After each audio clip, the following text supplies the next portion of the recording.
So welcome to our first session. Couldn't be happier to be here. This is exciting time.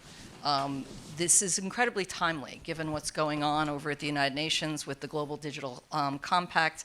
And the GDC is the first of the kind compact at the UN that aims to set a path for digital policy and making it a global digital policy, which I think is incredibly important. So it's important that we take this seriously, that we get this right, that we have the right guardrails to make sure that as digitization takes over, and as it already has, that we have the right guardrails to make sure that we are using technology to make this a more fair, inclusive world. And I think that everyone on this panel today has been very much a part of that journey. And I think are going to have some really interesting things to share with us. So we're going to get into it. So the first thing I'd like to do is introduce the panel. To the left of me is President Iván Duque, who is the former president of Colombia.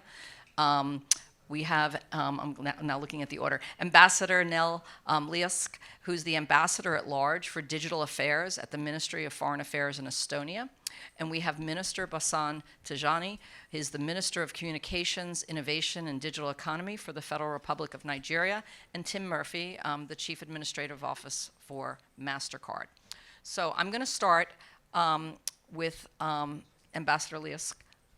The panel is about digital and technology diplomacy, a topic that's more important than ever, especially given the complex geopolitical landscape that we have going on now.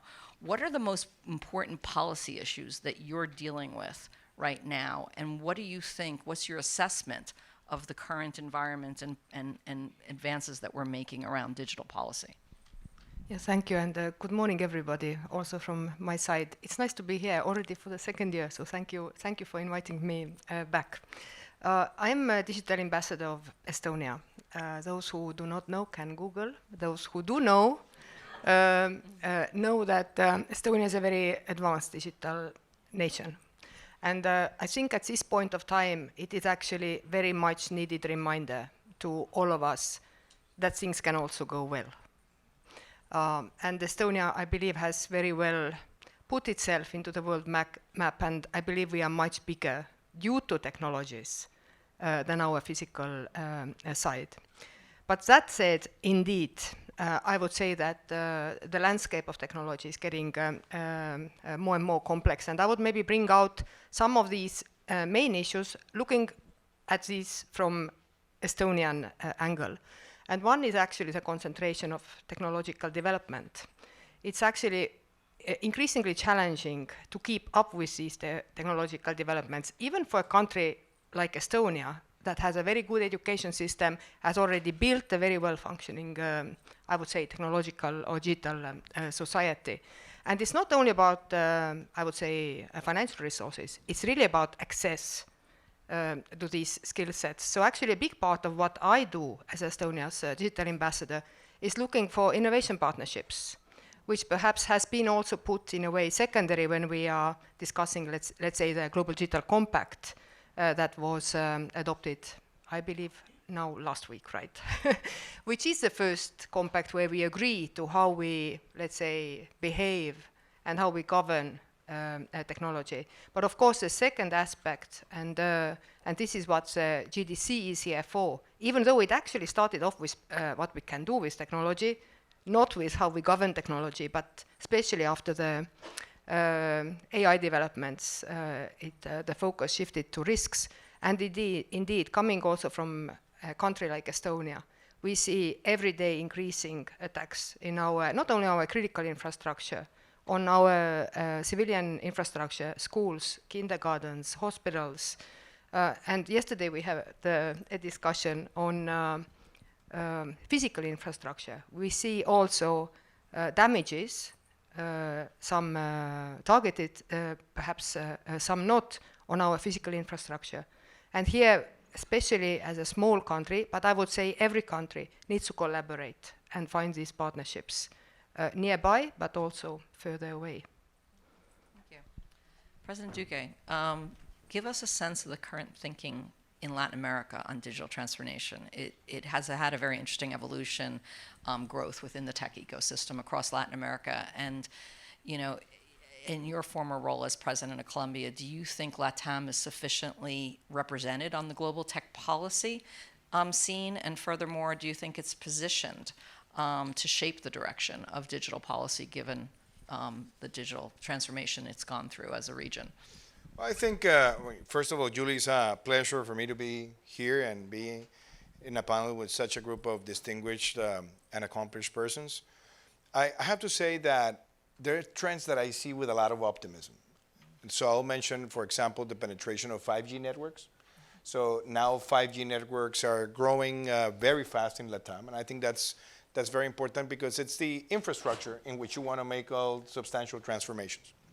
The second thing that I like is that we are seeing revolutions in terms of fintech, govtech, edtech, agritech, and there's now a boom of entrepreneurs who are bringing knowledge and transforming sectors in Colombia. And I think that also has a tremendous, and Latin America, and that has a benefit, for example, in financial inclusion. And you can look at financial inclusion from multiple perspectives, like the amount of financial services that everyone above 18 years old has. But I think the most important one is that we have been able to see, at least in the last 2 years, that e-commerce is tripling, quadruplicating in many of the countries, which tells you that people are having more trust on digital payments. People are willing to have more opportunities to buy services there. And I'll mention as well that there are countries taking to heart the AI revolution. I will mention the specific case of Colombia. We were able to pass in 2021 the first ethical framework for AI in the Western Hemisphere as a public policy. So I think that's also an advancement. But there are some things that I have worries, and especially that we are here in an event about systems of payments. I love regulation to enhance financial inclusion, but I am worried of seeing central banks wanting to become now service providers of financial systems of payment, just because I tend to see that with an Orwellian lens. I don't want Big Brother having all this control, non-transparent prices, and something which is very dangerous, having absolute control of a lot of information related to people intimacy. There's a new book that came out from Yuval Harari called Nexus about the evolution of networks of information. And there's one chapter where he mentions the challenges he sees, and he says centralization of information, too much government knowledge of people's behavior, it's always a temptation to be authoritarian. So I would love to see central banks working with the private sector to promote financial inclusion, to building the networks, the right regulation, but I don't want to see, again, the phantom of public banking again in Latin America. And that's been the big debate around central bank digital currencies and should they be doing on the retail side. And so I think Tim and I, representing two organizations, Citi and Mastercard, who are leaders in payment services, would share your view that the private sector is well placed to manage a lot of this in partnership, and that we need our central banks to provide policy and frameworks, not necessarily be the direct provider of services. So we would share your view on that. So Minister Tijani, can you place Nigeria's digital transformation vision in the context of Africa?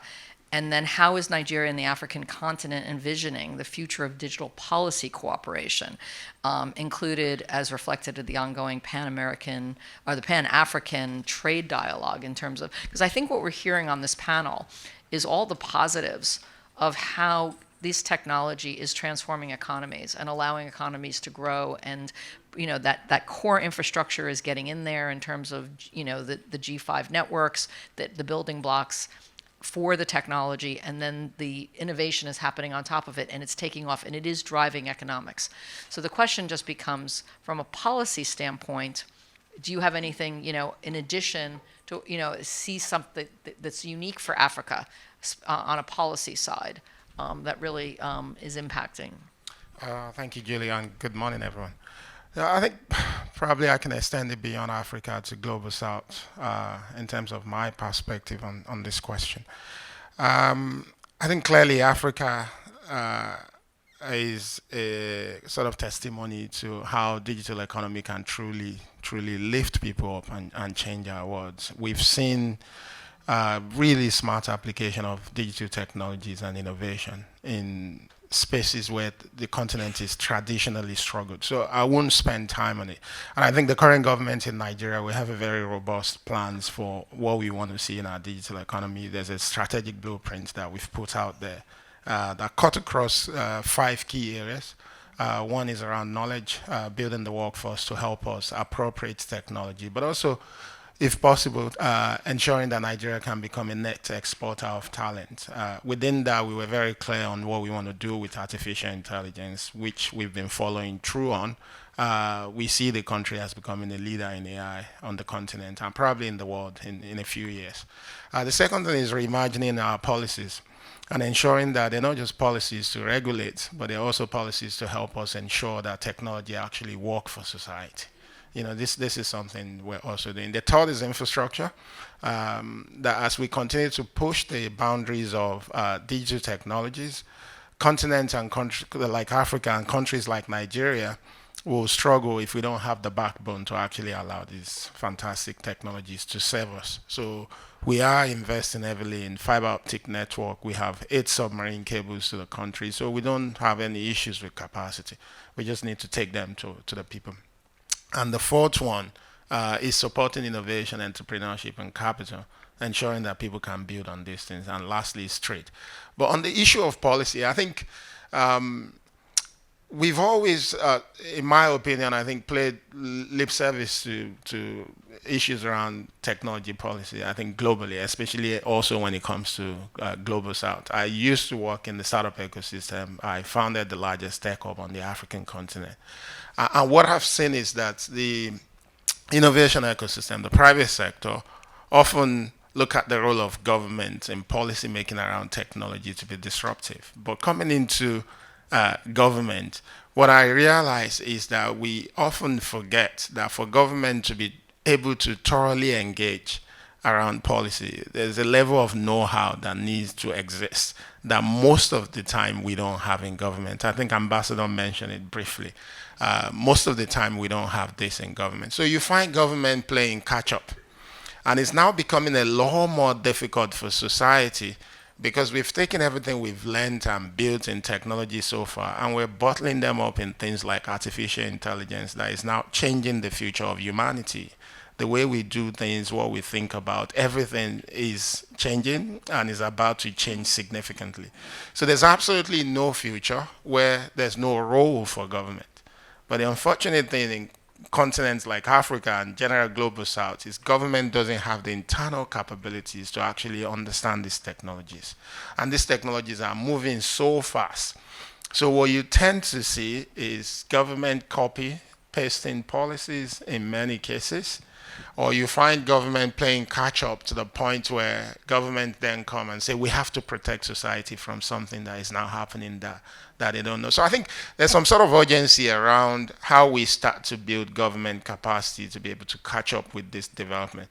You see in countries like the US, for instance, even if you don't have the best expertise in government, you have some of the best academic institutions and research groups working on AI, for instance. So they can help governments understand what are the issues and how do you truly govern, what policies are required.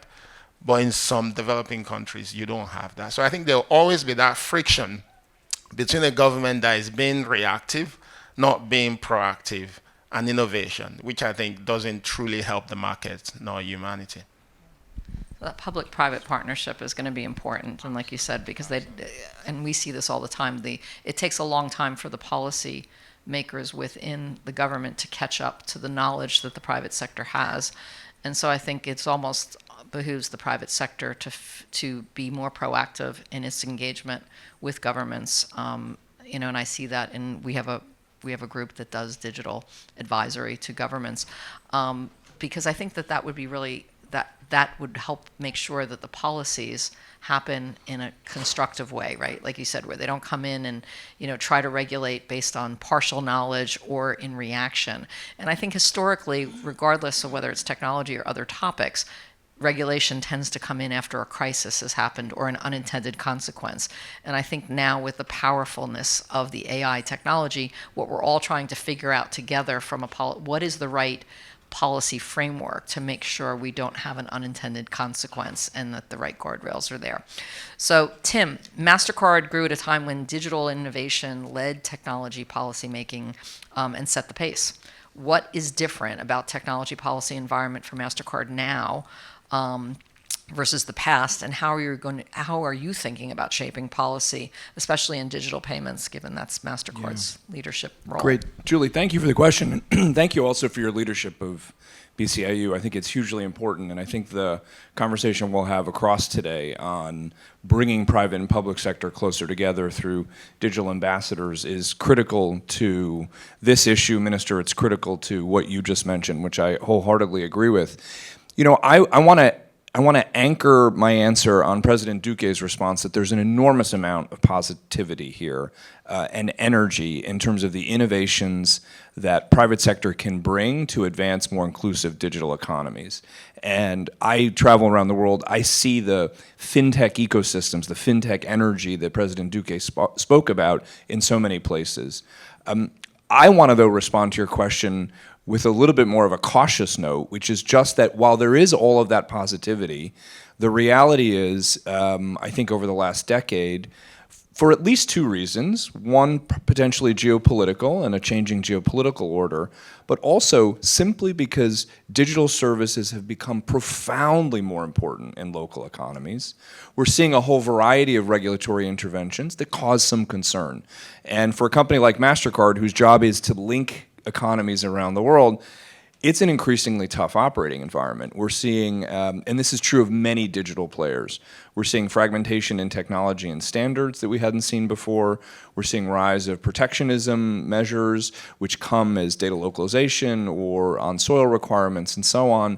And increasingly we're seeing, which President Duque mentioned, an increasing role of the state in providing some of these services. Now, there is an appropriate conversation to be had about the boundary between public and private infrastructure in all sorts of spaces, but that's a conversation we're increasingly going to need to have. So it's both amazing and there's huge opportunities, but it's also a tougher environment. And I think it just emphasizes, again, the importance of private sector players like Citi and MasterCard and others to be doing two things. One is to be ensuring we're doing the best job we can, talking to our local constituents and telling the story of the value we deliver to local economies. If we're not doing that, then we don't earn the right to play in those places. And it's one of the reasons why we have invested so heavily in cyber and cybersecurity issues, and while frankly our company is proud to have been a leader in financial inclusion for now well over a decade. So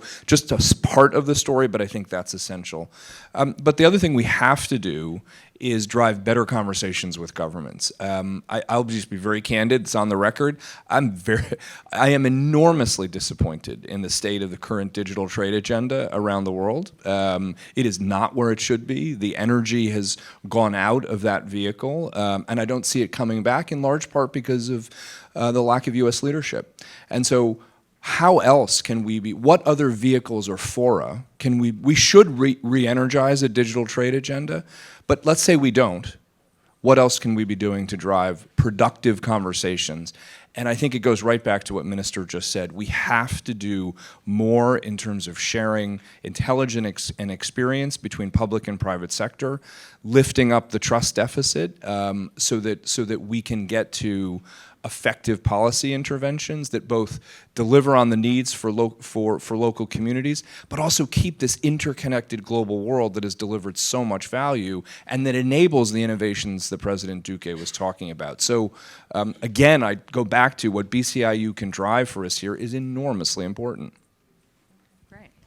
Well, we're going to run out of time quickly, but I'm going to actually go to each of the panelists and ask you, what could we be doing more and better to to debug digital policy cooperation? What are some, if each of you could just share one thing that you think we could be, I mean, I think, Tim, you've kind of already stated what we have to do, but would you each want to share with us one thing you think that we should be doing around digital policy that potentially we're not doing today? Well, I think there's maybe a three item that I consider are priorities. One, in the specific case of LATAM, is LATAM has a very important place to play as a hub for data centers, because we have good location and we have good energy and clean energy in many countries. I mean, you have opportunities in Chile, you have opportunities in Colombia, you have opportunities in Paraguay. Paraguay is a country that literally exports energy, so it has a lot of energy capacity, so it'll be ideal for data centers. I think Latin America has to look at data center as a great opportunity, especially with the rising demand from AI. The second thing that I believe it's critical is that we need to solve many regulation asymmetries. There are many regulation asymmetries in multiple technologies, including systems of payments. So for example, for most of the regulation in Latin America, if you are a digital way of payment, you don't get a withholding. But if you have the term card, you have to pay a withholding. We need to eliminate all those regulation asymmetries, because I think they are not helping for a further penetration of digital systems of payment technologies. And something that is also very important is how can we keep on accelerating the nurturing, acceleration, and incubation of programmers. Because in order to have better technologies, we need to have more programmers. And I think we need to reform the education system to improve the training from an early stage, but then we also need to provide systems of retraining, reskilling with people that have already backgrounds that can be applicable to this technology. So I think those are three items. And if I may add just one, I think it has to do also with cybersecurity. I think one of the largest investments that has to be done in Latin America is definitely cybersecurity, improving blockchain technologies in multiple sectors, because if that is done right, I think we'll see an exponential growth of more financial services, an exponential growth of more education services, and any kind of digital services. We need to improve that, and that is a must. And I think for those who know how to invest, where to invest, this is going to be a rising opportunity. Okay, great, thank you. Ambassador. Thank you. I believe I didn't actually answer your first question, so I'm combining now two in two in one.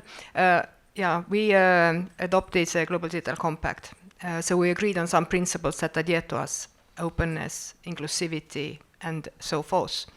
And it is now our task together to see how we're going to implement these principles and how we are going to govern our technology. Because actually, currently, I would say that we don't know. We are still searching for this model. But what is evident is that we all need to be involved there.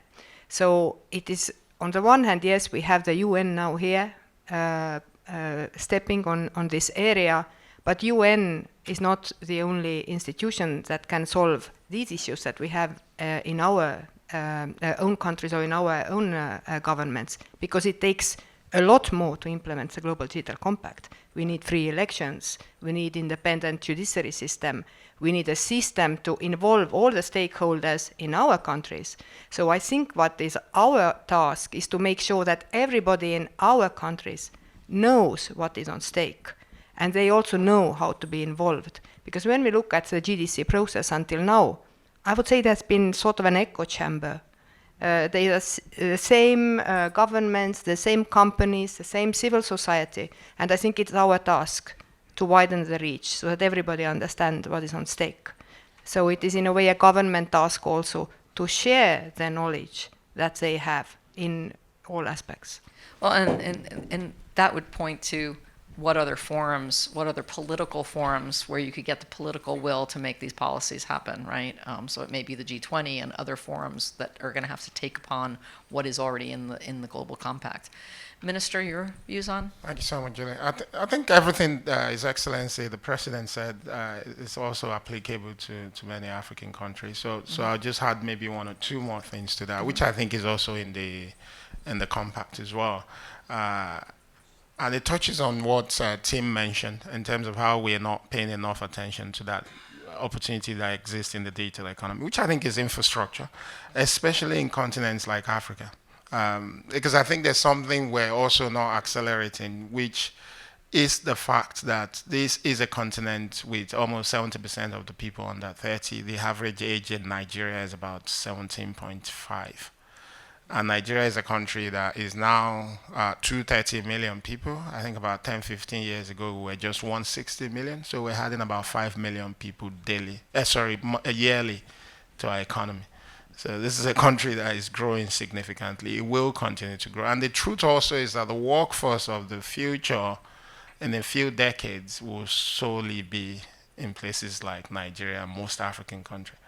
So it's about building markets, it's about building our future, it's about ensuring that that market is connected. So we need to be investing in the digital backbone for these countries. Like most of them should be meaningfully connected. I think there's absolutely no future where we can avoid not to connect these countries. It is extremely important that we invest there. I think the second thing as well is then if we know that that's the reality, and we have this youth budge in this part of the world, I think we also need to pay a lot of attention to skills and literacy.